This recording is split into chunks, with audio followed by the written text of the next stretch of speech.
পাহাড়ি সাজে মেঘের মাদল বাজে, ঝর্ণা নদী ছলাৎ ছলাৎ ছল। কোন পাহাড়ি সাজে মেঘের মাদল বাজে, ঝর্ণা নদী ছলাৎ ছলাৎ ছল।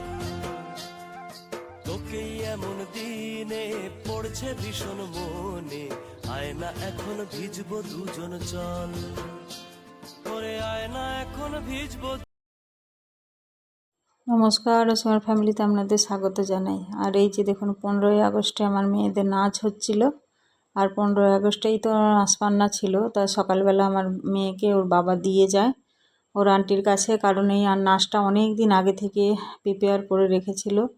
তো হঠাৎ করে আমার শ্বশুর মারা যেতে, তো আমি ফোন করে বলেছিলাম যে কিভাবে কি হবে, কারণ আসপান্না আছে, ওকে কে দিয়ে যাবে। তো ও বললো, আন্টি কিছু করে ওকে পৌঁছে দাও, তারপরে বাকি দায়িত্বটা আমি সামলে নেব।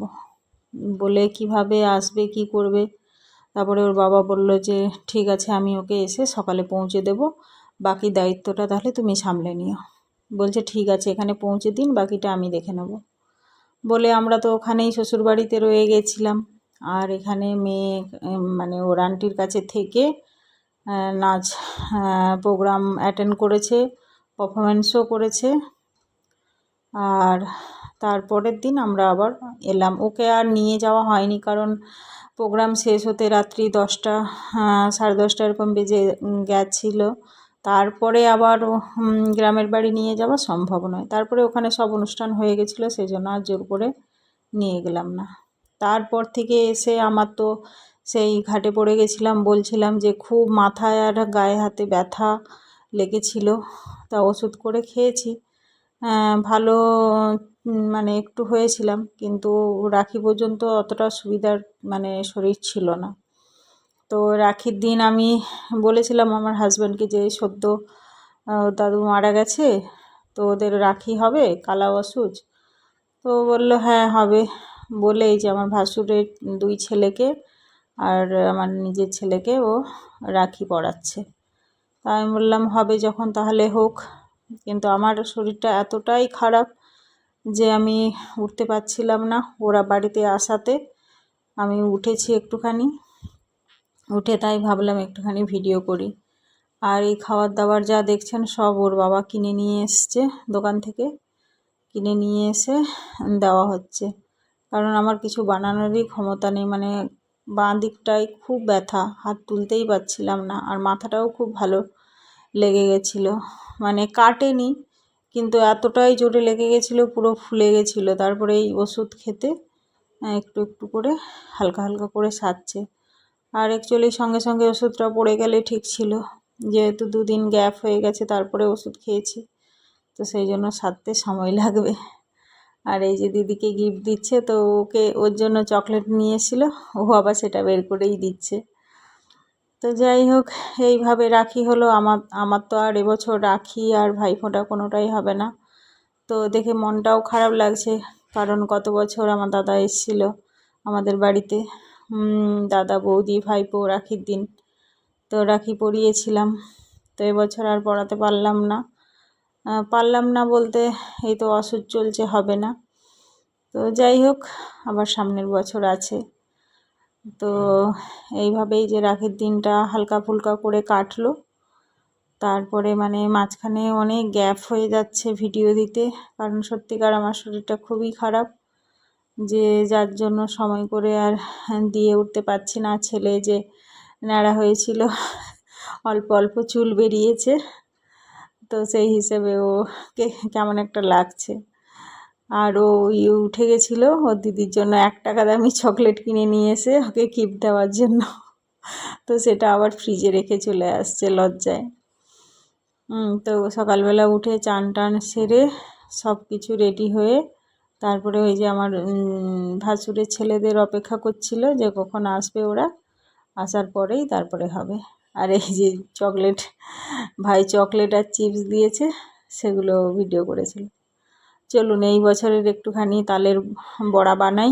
তালটাও অ্যাকচুয়ালি আমার বড় যা ওই দেশের বাড়ি থেকে নিয়ে এসেছিলো, তো আমাকে একটা তাল পাঠিয়ে দিয়েছিল ওই ছেলেদের হাতে।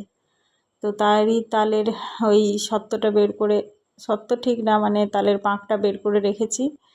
আর তাই ভাবলাম আজকে একটু তালের বড়া বানাই, বড়া বা ফুরোলি যে যেরকম বলে। তাই সুজি ভিজিয়ে রেখেছিলাম, তারপরে একটুখানি চালের গুঁড়ো দেব আর দেবো এই যে সুজি ভিজিয়ে রেখেছিলাম, চালের গুঁড়ো দিলাম, তারপরে ময়দা দেব আর একটুখানি ওই খাবার সোডা, লবণ আর চিনি।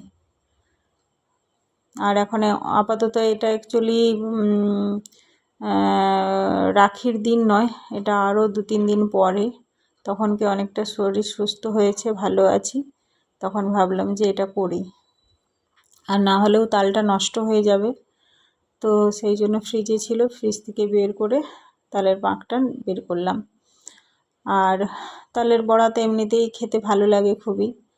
আর এর জন্য আমার মা প্রতি বছর কী করে, তাল সিজনে যেতে পারি না, তো তালের এরকম পাঁক বের করে সত্ত্ব দিয়ে রেখে দেয়, আর সেই সত্ত্ব আমাকে পাঠিয়ে দেয়। তো আমি বছরের যে কোনো সময় তালের ওই সত্ত্বটাকে ভালো করে জলে ধুয়ে ভিজিয়ে ওই মানে তালের বড়া বানাই। একটা টাটকা জিনিসের স্বাদ ভালো লাগে, কিন্তু বলে না নেই মামাকে কানা মামা ভালো, তো অন্য সিজনে খারাপ লাগে না, মোটামুটি সেই তালের ফ্লেভারটা আসে, তবে টাটকা জিনিসের স্বাদটা একটু বেশিই ভালো লাগে। আর এই যে ম্যারিনেট করে রেখে দিয়েছিলাম, তারপরে এই যে মৌরি দিয়ে এবারে ভেজে নেব। এবারে তালের বড়াগুলো ভেজে নেব, তেল গরম বসিয়ে দিয়েছি অলরেডি কড়ায়, এবার এগুলো ভেজে নেব। তো যাই হোক, ভিডিওটা ভালো লাগলে অবশ্যই লাইক, শেয়ার, কমেন্ট করবেন, পাশে থাকবেন, সবাই সাপোর্ট করবেন। আর একটু লেট হয়ে যাচ্ছে, প্লিজ সবাই সাপোর্ট করবেন, পাশে থাকবেন, অবশ্যই লাইক করবেন। আর আশা করছি আস্তে আস্তে সব ভিডিওগুলো আপলোড করব। আর শরীরটা ভালো নেই, শরীরে কি হয়েছে সেগুলোও আপনাদের সঙ্গে শেয়ার করব। কেন আমি ভিডিও দিতে পারছি না বা এত লেট হচ্ছে কেন, সব কিছু আপনাদের সঙ্গে শেয়ার করব। সঙ্গে থাকুন, পাশে থাকুন, সাপোর্ট করুন। ভালো লাগলে অবশ্যই একটা লাইক, শেয়ার, কমেন্ট করবেন আর পাশে থাকবেন। ছলাৎ ছলাৎ ছল কোন পাহাড়ি সাজে, মেঘের মাদল বাজে, ঝর্ণা নদী ছলাৎ ছলাৎ ছল।